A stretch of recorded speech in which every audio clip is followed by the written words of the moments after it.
جائع اللهم اكسو كل عريان اللهم اقضي دين كل مدين اللهم فرج عن كل مكروب اللهم رد كل غريب اللهم فك كل أسير اللهم أصلح كل فاسد من أمور المسلمين اللهم اشفي كل مريض اللهم سد فقرنا بغناك اللهم غير سوء حالنا بحسن حالك اللهم اقضي عنا الدين وأغننا من الفقر إنك على كل شيء قدير اللهم اشرح بالقرآن صدري واستعمل بالقرآن بدني ونور بالقرآن بصري وأطلق بالقرآن لساني وأعني عليه ما أبقيتني فإنه لا حول ولا قوة إلا بك.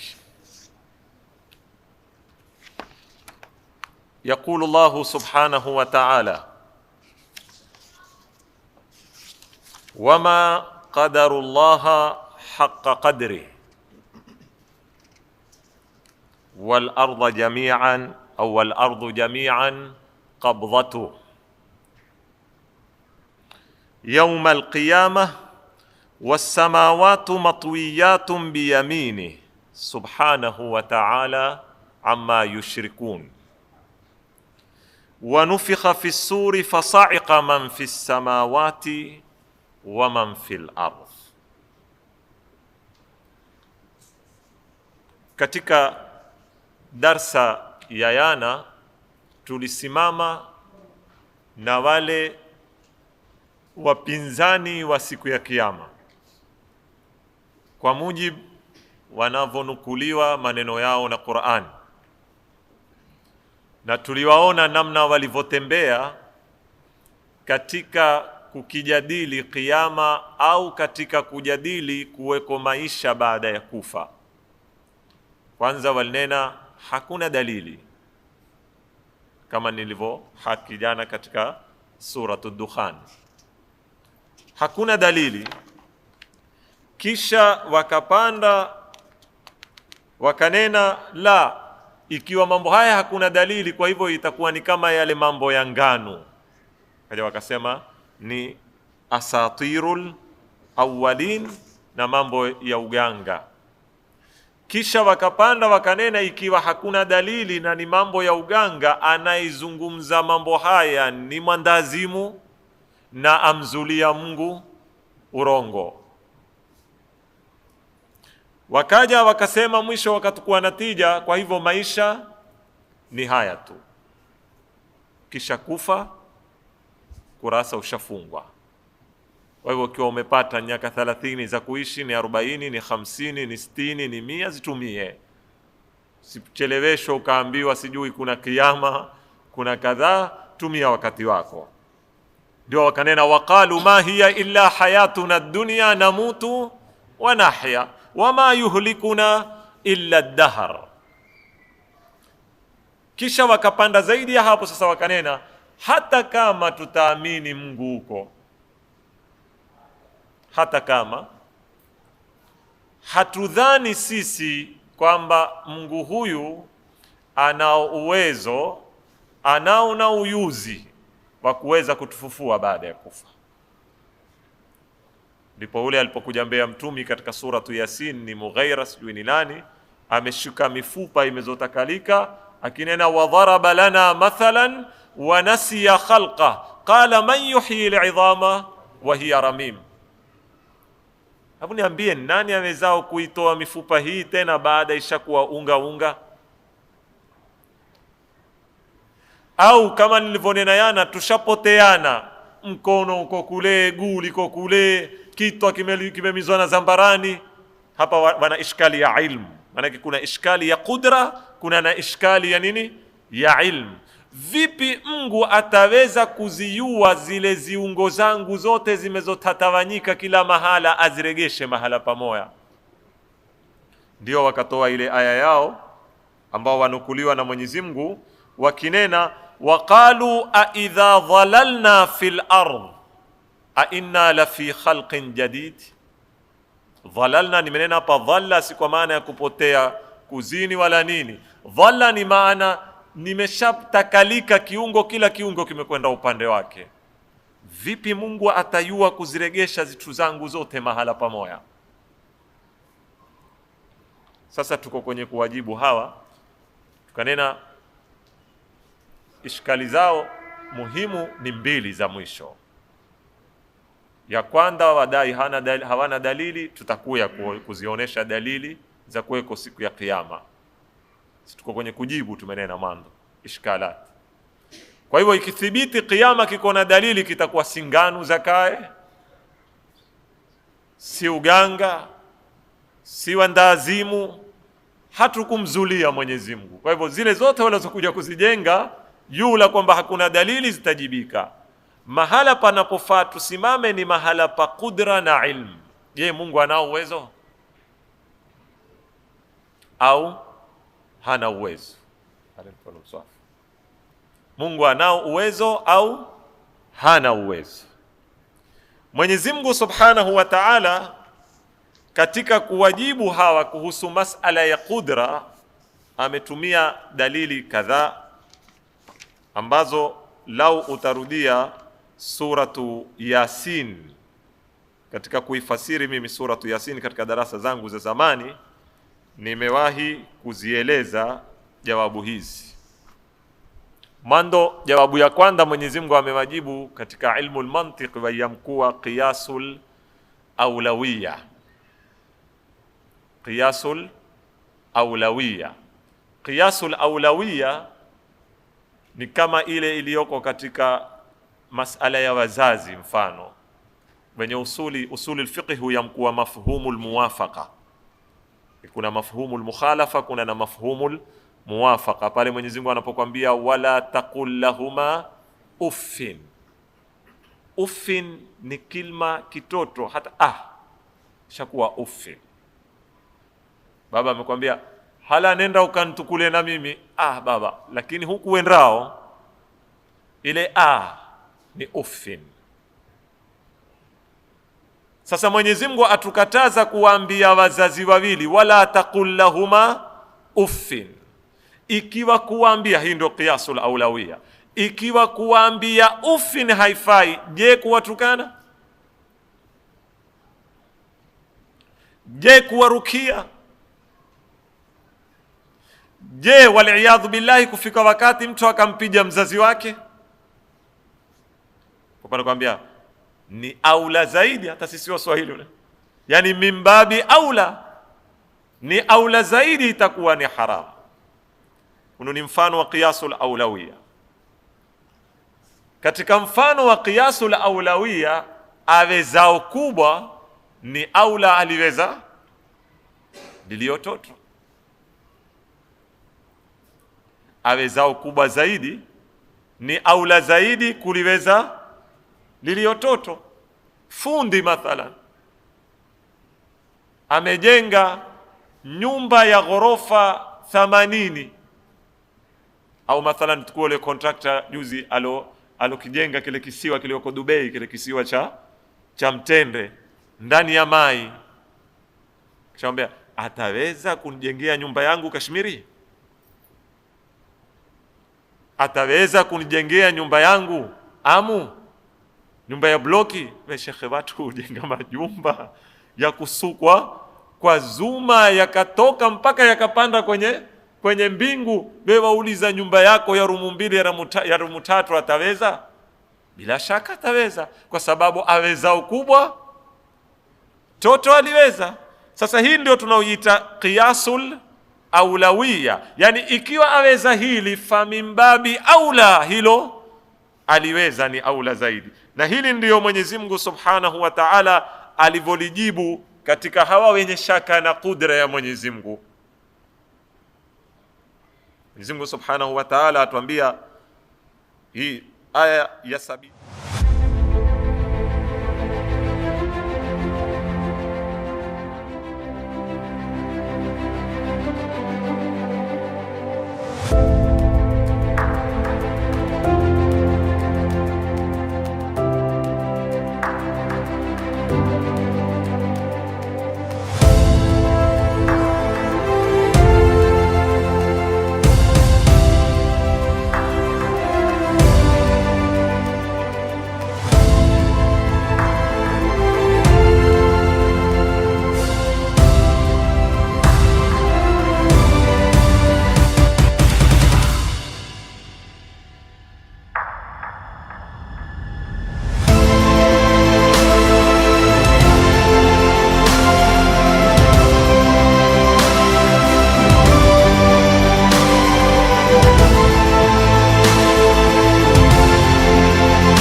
78.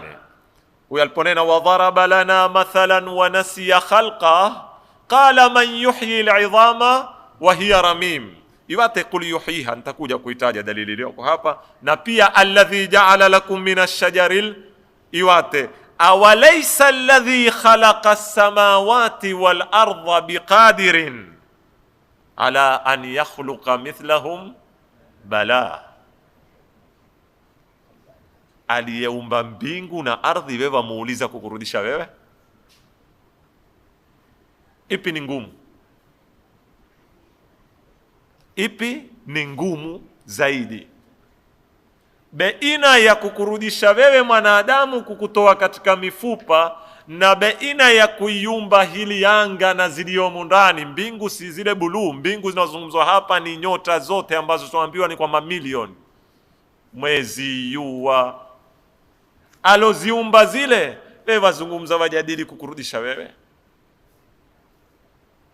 Alojenga jumba lile la ghorofa 30 na 40, wewe wataka kuweta mjadala wa kujengwa nyumba yako ya zumba ziwili?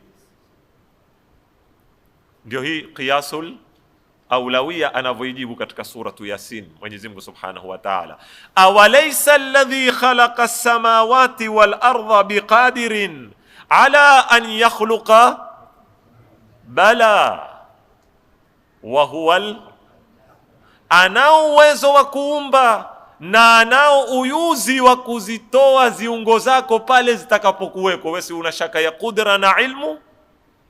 Ndio aya inamaliza na alim. Sasa kuiuliza hii sifa ya alim imeingia vipi hapa? Bala wa huwa al-khallaqul alim. Al-khallaqu ni mubalagha, ni faal, ni mubalagha ya khaliq, yani inathibitisha kudra. Ana uwezo wa kuumba sana. Al-alim, na ana uyuzi. Inshallah mwili wako umemizwa na zambarani, umeliwa na simba, utatolewa uregeshwe pale pale ulipo. Ishkali yao aidha dhalalna fil ardh. Hii ni tunaita qiyasul aulawiyya. Tuishangilie kwa aya nyingine. Hii ni suratu Yasin. Sasa utaziona aya nyingi zimekuya. Mwenyezi Mungu awaambia wama amru saati. Unaona mambo mazito sana hayo. Ikiwa mimi naweza kufanya yale, wewe mwende mtu mwambie kweli, taweza kunitengenezea hii simu yangu uiwasha haiwaki? Wewe ukaliona tatizo kubwa, pengine umeketi nalo siku kucha nyumbani, sababu si kazi yako, huna uyuzi nao. Kaenda kufundi akamwambia basi tarudi kesho, la dakika moja tutakufanyia. Ni kazi rahisi tu. Sasa Mwenyezi Mungu Subhanahu wa Ta'ala atuambia wama amru saati illa kalamhi albasari au huwa aqrab. Hayo masala yote ya kiyama, ya kuvundwa ulimwengu na kuregeshwa ukaundwa upya na watu wakafufuliwa, kwa Mwenyezi Mungu ni kama kupepesa. Umesoma kile kiswa cha Nabii Allah Suleiman, ule bulbul alipokuya amepotea, Nabii Allah Suleiman akahumzengea bulbul, yuko wapi? Bulbul ndio alikuwa jasusi anayefanya istitla, kumzengelea Nabii Allah Suleiman zile habari. Kio ulizwa bulbul yuko wapi? Hako.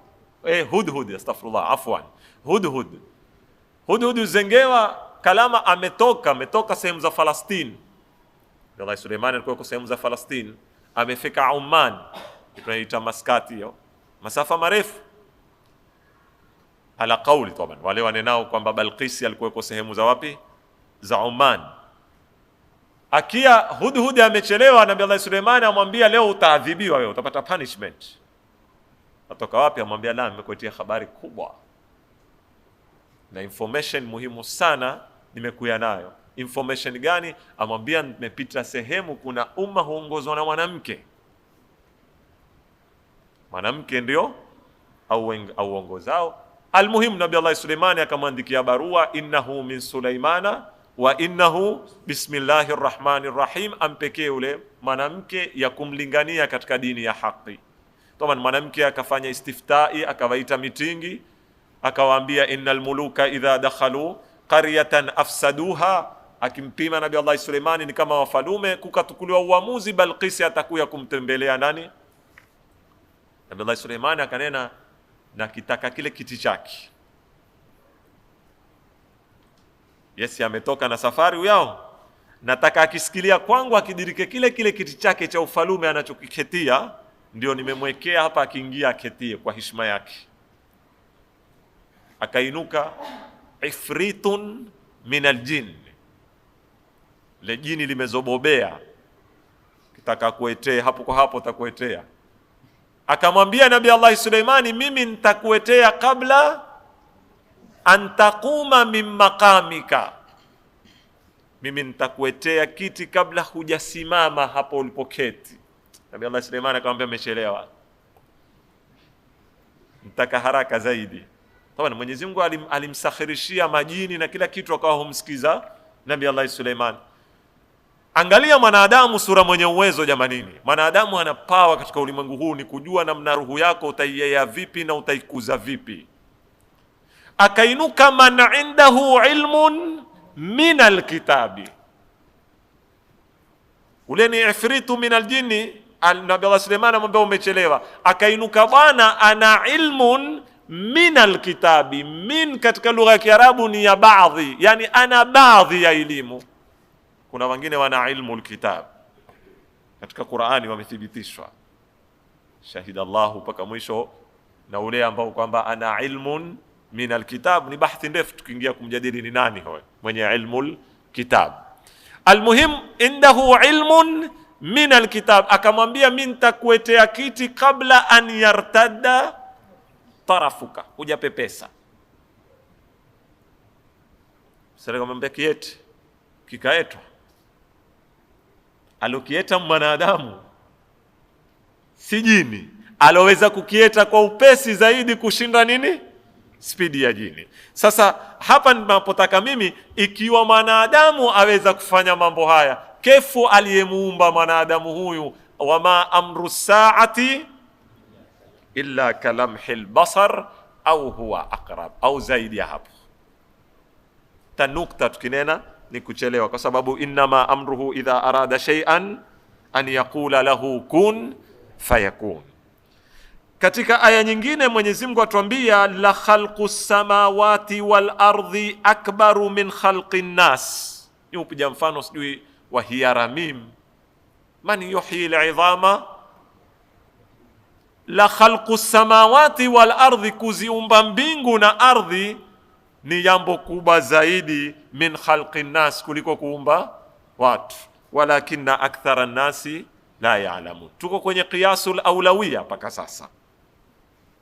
Katika suratul Isra Mwenyezi Mungu awaambia awalam yarau anna Allaha khalaqa as-samawati wal arda qadirun ala an yakhluqa mithlahum, hawayui wao kwamba Mungu aliumba mbingu na ardhi ni rahisi zaidi kuwaumba wao na mfano wao. Katika Luqman 28 Mwenyezi Mungu awaambia ma khalqukum wala ba'thukum illa ka nafsin wahida, kuwaumba nyote nyinyi mwe bilioni 10 bilioni 20 kama kuumba mtu mmoja tu. Sio ni ati kazi ngumu sana. Itakuwa hiyo siku ile watu wote kutoka wa kwanza mpaka wa mwisho wataka kuetwa tena duniani kwa pamoja. Na kama kuumba mtu mmoja, kuna tofauti baina ya milioni moja na mtu mmoja mbele ya kudra ya Mwenyezi Mungu. Kisha Mwenyezi Mungu amaliza katika aya nilizokusanya za kutolea istidlali hii, dalili ya kwanza katika Qaf 15. Mwenyezi Mungu auliza, kwani tulipoumba mara ya kwanza tulipata shida tukawarudia kutaka msaada mpaka watuulize kwamba mara ya pili tutaweza? Huyo anaishika mifupa alipokuwa huumbwa yeye huuliza wakati wa kurudishwa, ana habari kwamba Mungu yalimtatiza.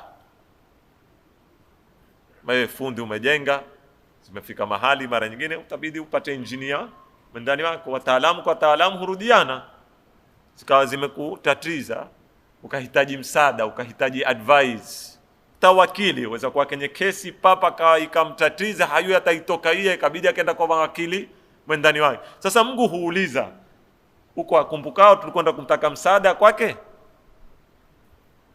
Afa'ayina bil khalqi al-awwal, kwani kwanza sisi tulichoka kama namna wanenao jamaa, baada ya siku 6 alikuwa ika Jumapili siku ya kupumzika. Yanale kwamba Mungu aliumba siku 6, sio siku ile ya saba kama siku ya nini, ya kupumzika. Ndio hii siku kuu tulionayo, sio ya Jumapili siku ya kupumzika. Ni falsafa za makosa kumfikiria Mungu. Sasa Mwenyezi Mungu auliza, kuna mahala tulishindwa, kuna mahali tulichoka tukaomba msaada mpaka ukapata ushujaa wewe ukuuliza nani atarudisha, ataweza tena kurudisha? Hakuna habari kama hizo. Bal hum fi labsin min khalqin jadid, wanene wamechanganyikiwa, wasaidiwe kuoneshwa yatakuwaje. Wajua kuna kutokielewa kitu, kuna na kukikanusha kitu. Watu watakao tofautiani sana, na mara nyingi sisi tuweza kuwa twapinga mambo lakini hatuyapingi, hatuyaelewa.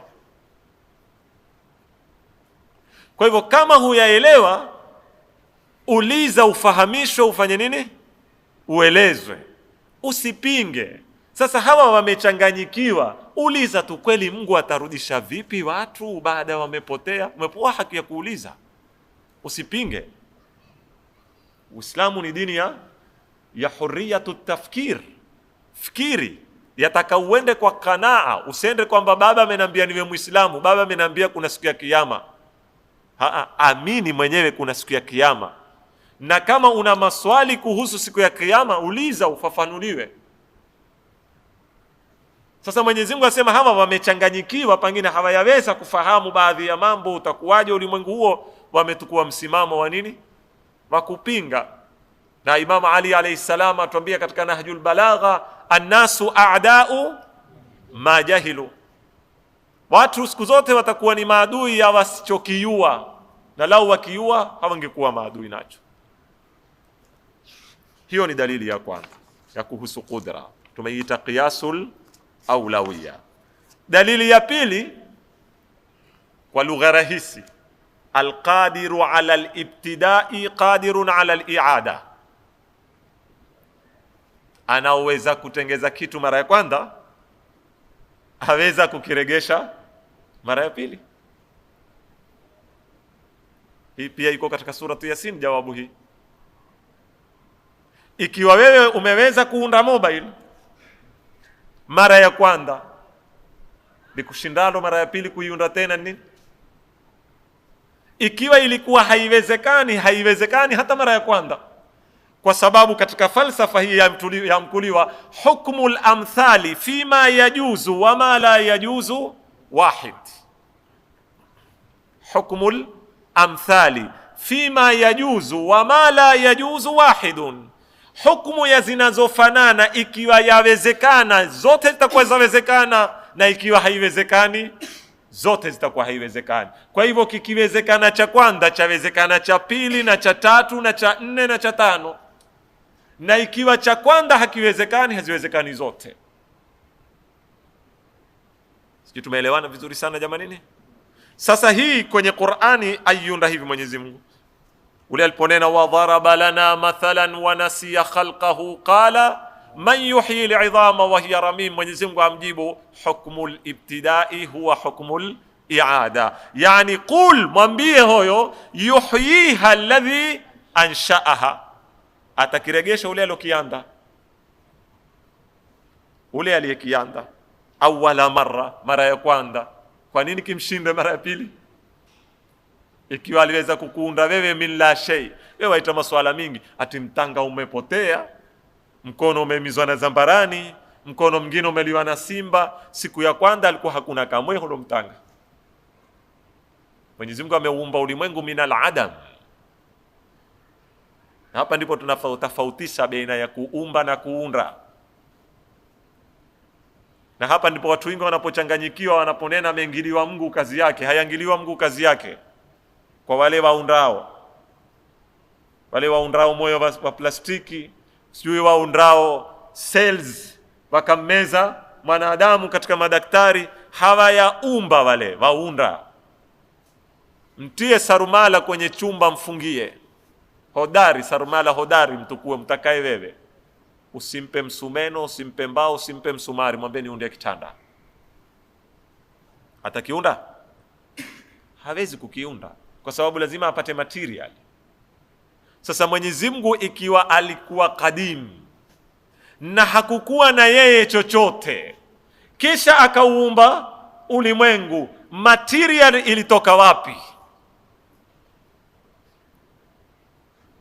Kwa hivyo hakutengeza ulimwengu, hakuunda ulimwengu, ameuumba. Kukiumba kitu ni kukieta kwa sura yake na mada yake.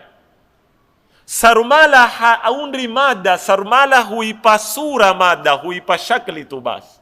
Wewe ukamtukulia ubao baba kofi ukampekea ukamwambia nataka uwe mlango, yani upe picha ya nini? Ya mlango.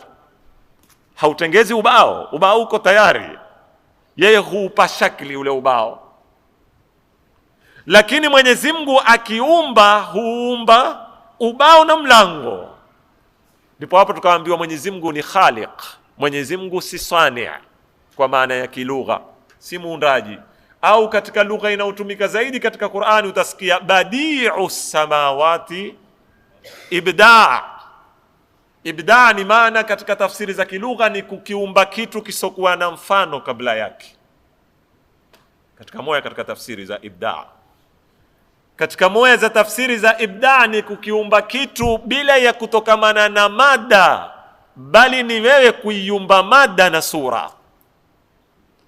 Qul yuhyiha alladhi ansha'aha awwala marratin wa huwa bikulli khalqin. Kwa hivyo dalili hii tunaiita awezao mara ya kwanza, aweza alqadiru ala alibtidai qadirun ala aliada. Katika suratu Rum hiyo katika kuishangilia Mwenyezi Mungu atuambia wa huwa alladhi yabda'u al-khalqa thumma yu'idu wa huwa ahwanu alayhi. Yeye ndiyo aloanda kuumba na yeye ndiyo ataregesha ziumbe, na la kuregesha ni pesi kuliko la kuanda. Sawa mpaka hapa? Wa huwa ahwanu alayhi. Kwa hivyo wewe mjadala wako mkubwa ulouliza mani yuhyi al-idhama, wazungumza kuregesha, wazungumza kitu rahisi, kwa sababu kuanda ndio tabu kuliko kuregesha. Katika suratul Ankabuti aya ya 20 Mwenyezi Mungu awaambia qul siru fil ardi, tembeani katika ardhi, fandhuru kaifa bada al khalqa, muangalie Mungu alianza vipi. Tembeani huku, somani elimu za geology, zile zinazoeleza sijui majiwe yalipandana vipi yakawaie. Somani muangalie namna Mungu alivyouweta ulimwengu, kaifa bada al khalqa thumma yunshi'u an-nash'ata al-akhira inna Allaha ala kulli shay'in qadir. Kisha ataregesha tena mara ya pili. Hiyo ni dalili ya ngapi? Ya pili, kuhusu wenye shaka na kwamba Mungu je anao uwezo wa kurudisha. Dalili ya tatu, shaka yao hawa yawezekana ina msingi wa kielimu.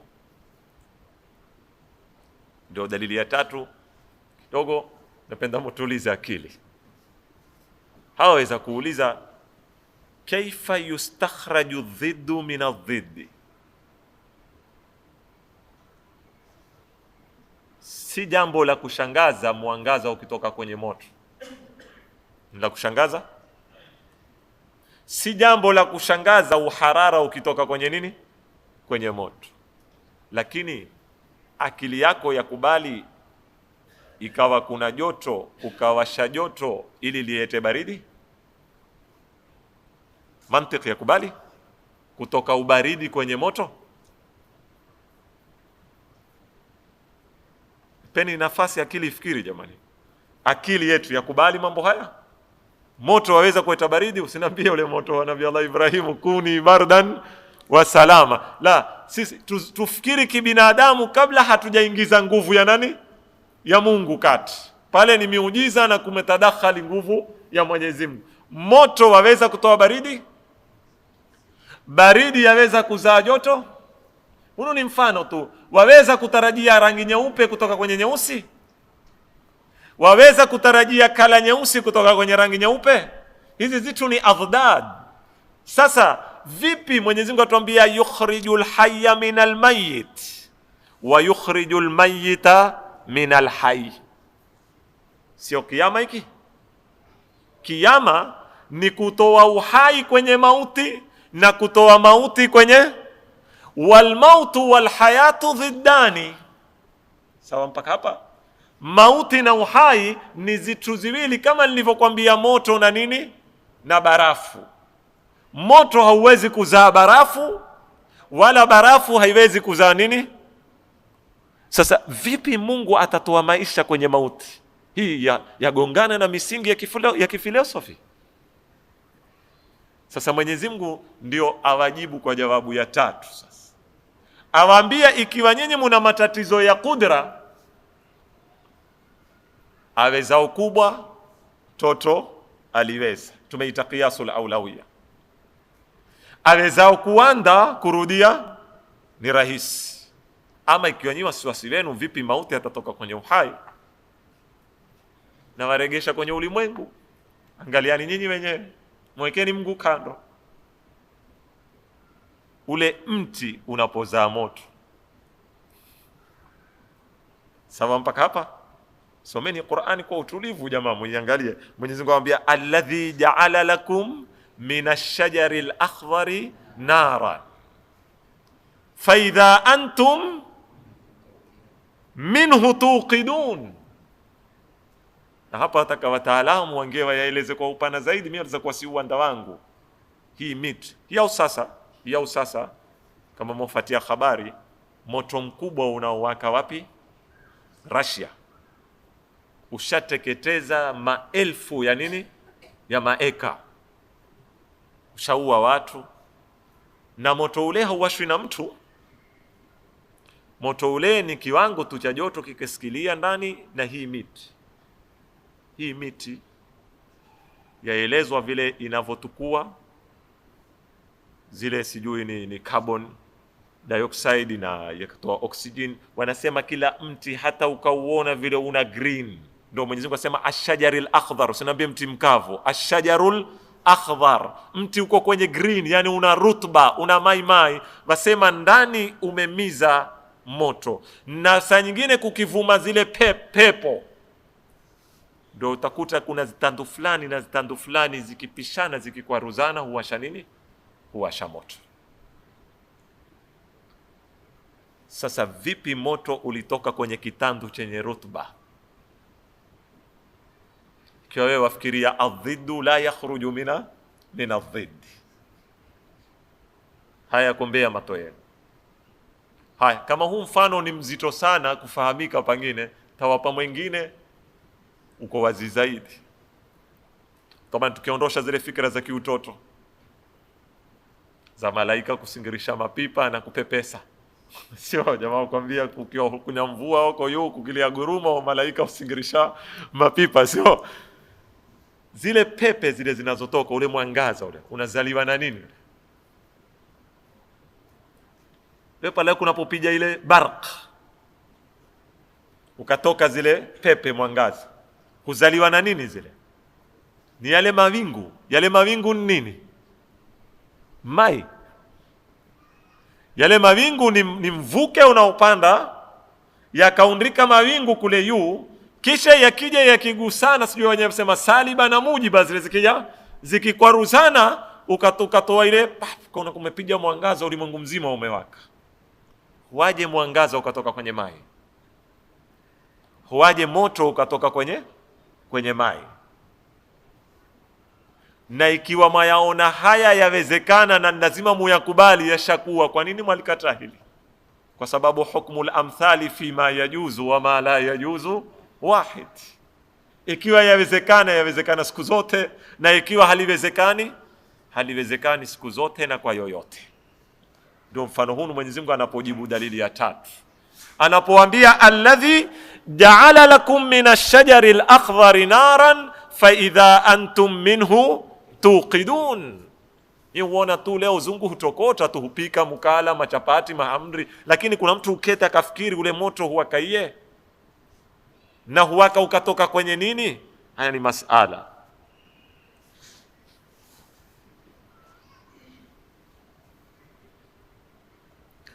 katika tuko kwenye kuijibu tu kudra mpaka tuifungize milango kila upande. Mwenyezi Mungu awajibu jawabu nyingine. Sasa nafikiri katika suratu Yasin jawabu ni hizi tatu tu. Mwenyezi Mungu alijibu kwa jawabu tatu, sasa tuongeze nyingine. Masala ya ardhi ambayo yapitika kwenye mato yetu. Mwenyezi Mungu atuambia sisi kila siku tukiishi kiyama. Kisoma pamoja katika suratul A'raf, Mwenyezi Mungu atuambia wa huwa alladhi yursilu riyaha bushra baina yaday rahmatihi hatta idha aqallat sahaban thiqala suqnahu libaladin mayit فأنزلنا به الماء فأخرجنا به من كل الثمرات كذلك نخرج الموتى لعلكم تذكرون. Wewe una shamba yako, una ardhi hapa, sasa pale utapaona mpaka vuni mtanga. Kitembea mashamba yetu, kuna wakati utakuja kudirika ni pakavu, mara kukakusanyika mawingu ikafunga mvua. Mwenyezi Mungu atuambia tukayaongoza mawingu yale kwa pepo na nini, yakenda yakapija katika muya ambao kwamba ni mayit wenye chaka. Ukishtuka ukaona kumemea kila sampuli ya miti na kila sampuli ya matunda. Kisha Mwenyezi Mungu amaliza sura asema kadhalika nukhrijul mauta, hivyo ndivyo tutakavyokufufua watu siku ya kiyama. Ni mifano leo ile miti inavyokufa na inavyorudi, inavyokufa na inavyorudi. Pengine ni mambo yapita mbio mbio katika mato yetu, hatuketi tukafanya nini, tukafikiri, tukaona namna gani. Na hapa ndipo tutakuja kuelewa maana ya yukhrijul mayyita minal hayy wa yukhrijul hayya minal mayyit wa yuhyi al-ardha ba'da mautiha wa kadhalika tukhrajun. Simandia ule mwenye kunena huyu mdudu ndani ya koko alitoka iye. Tabani ule mwenye kuimba alikuwa hulenga mahala pengine na ni pachafu. Lakini ule mfano una maana, una pembe nyingi. Wewe umelishika embe leo umekula, ukipasua koko ndani waona kwatoka nini? Watoka walulu. Waliingia pale ndani, waliumbika pale ndani. Waila kiwa waliingia sharti tuizenge tundu walongilia. Waliingia kwa wapi? Yatosha ile koko unaokula ya embe, wakati ukisikilia ukamuona ule bombwe hutoka, usimame muda mrefu ujiulize huu bombwe aliumbika vipi hapa ndani? Koko haina uhai, ilizaa vipi chenye uhai? Ndio hiyo yukhrijul mayyita minal hayy wa yukhrijul hayya minal mayyit. Kisha Mwenyezi Mungu amaliza atuambia wa yuhyil ardha ba'da mautiha wa kadhalika tukhrajun. Aya ni nyingi tukitaka kuzihesabu za masala ya nini, ya mimea kama dalili ya siku ya kiyama. Istoshe Mwenyezi Mungu aturegesha katika tatawuratil janiniya wanavyoziita. Wallahi mwanadamu mpaka hapa tulipofika tushapita karibu ziyama 10. Mimi na wewe.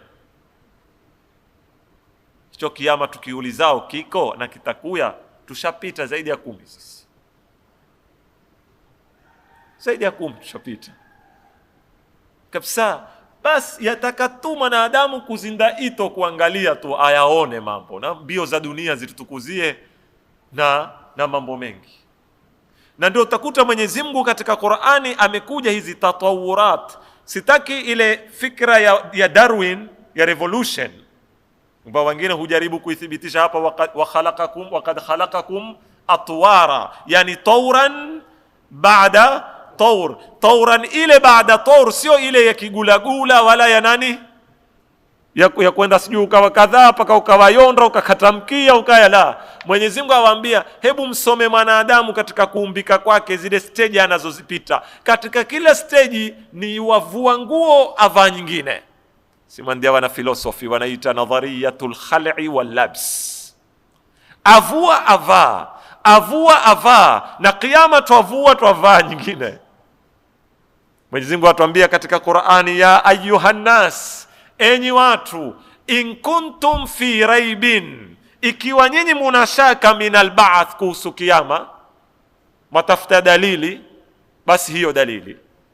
Fa inna khalaqnakum min turabin thumma min nutfatin thumma min alaqatin thumma min mudghatin mukhallaqatin wa ghayra mukhallaqa linubayyina lakum wa nuqirru fil arhami ma nasha ila ajalin musamma thumma nukhrijukum tifla thumma litablughu ashuddakum wa minkum man yutawaffa wa minkum man yuraddu ila ardhalil umr likay la ya'lama min ba'di ilmin shay'a wa tara al-ardha hamida fa idha anzalna 'alayha al-ma'a ihtazzat wa rabat wa ambatat min kulli zawjin bahij.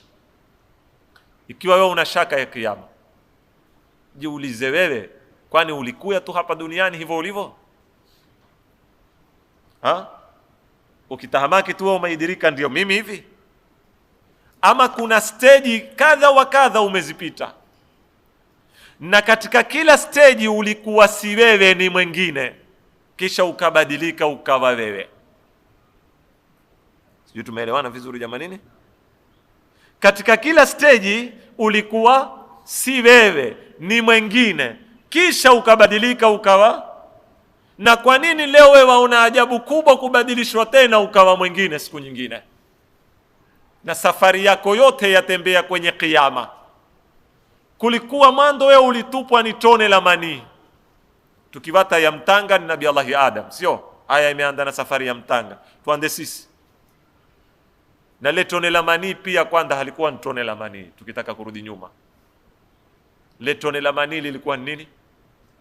Na ile damu pia mwanzo haikuwa ni damu, tukitaka kurudi nyuma, ilikuwa ni nini?